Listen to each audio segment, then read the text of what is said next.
সবাইকে শুভেচ্ছা জানাচ্ছি। আমাদের বাংলাদেশ প্রেস ক্লাব ইউকের আজকে আহ্বায়ক কমিটি ঘোষণা করা হয়েছে, একটি অস্থায়ী। এই 31 সদস্য বিশিষ্ট আহ্বায়ক কমিটির কাজ হচ্ছে আগামী 3 মাসের মধ্যে আমাদের স্থায়ী একটি অফিস এবং হচ্ছে একটি পূর্ণাঙ্গ সুন্দর কাঠামো সংবিধান গঠন করে নির্বাচনের মাধ্যমে প্রস্থান করা। সো আমি আশা করি যে আমাদের এই স্বপ্ন বাস্তবায়নে এই কমিটি মূল ভূমিকা পালন করবে এবং আমরা সবাইকে নিয়ে এইখানে আরও যারা অন্যান্য ক্লাব আছে, অন্যান্য ব্যক্তিবর্গ আছে, সমাজে যারা অবদান রাখছেন তাদের সকলকে নিয়ে আমরা এগিয়ে যেতে চাই, এটি আমার প্রত্যাশা। ধন্যবাদ সকলকে।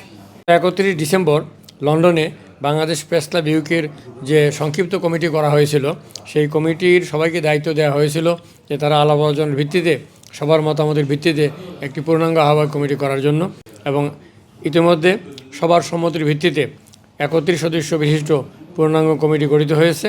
এই কমিটিতে যারা আছেন তারা হলেন convener Mohammad Shakir Hossain, member secretary Junayed Riaz, joint convener Mahbuba Jebin, Kamrul I Rasel এবং Jahangir Hossain. Bangladesh press club UK গত মাসের 31 ডিসেম্বর যাত্রা শুরু করে আমরা চেষ্টা করেছি আমাদের যে কমিউনিটি আছে এখানে, এর মধ্যে একটি সুন্দর ক্লাব প্রতিষ্ঠা করার জন্য। আজকে আমাদের চিফ পেট্রন, তত্ত্বাবধায়ক সরকারের সাবেক উপদেষ্টা, প্রেসিডেন্টের সাবেক উপদেষ্টা জনাব মখলিসুর রহমান চৌধুরী, তিনি আজকে একটি পূর্ণাঙ্গ কমিটি ঘোষণা করেছেন। আমরা আশা করি এই পূর্ণাঙ্গ কমিটির মাধ্যমে আমরা একটি নির্বাচন, একটি অফিস এবং একটি সংবিধান সুন্দরভাবে আমরা করতে পারবো, এই প্রত্যাশা রেখে আমরা আজকে এখানে কমিটি প্রকাশ করেছি।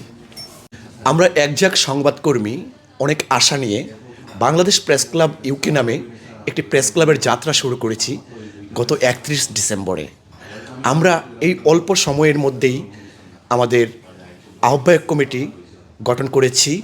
আমরা রিসেন্টলি আমাদের অফিস উদ্বোধন করব, যেটা যুক্তরাজ্যে বাংলাদেশ প্রেস ক্লাব ইউকের অফিস হিসেবে। এখান থেকেই আমরা প্রেস কনফারেন্স থেকে শুরু করে আমাদের এই কমিউনিটির, বিলেতে বিশেষ করে বাংলাদেশি কমিউনিটির অনেক বিষয় নিয়ে যে অফিস থেকে আমরা কাজ করে যাব। সবাই আমাদের জন্য দোয়া করবেন, সবার ক্ষেত্র থেকে আমাদেরকে সহযোগিতা করবেন, যাতে করে আমরা বাংলাদেশ থেকে যারা এদেশে কর্মীবান্ধব, বিশেষ করে আমরা বাংলাদেশ থেকে সংবাদ জগতে বা মিডিয়া জগতে কাজ করে এদেশে এসেছি, সেই তরুণরা মিলেই আমরা এই সংগঠনটাকে নিয়ে এগিয়ে যেতে চাই।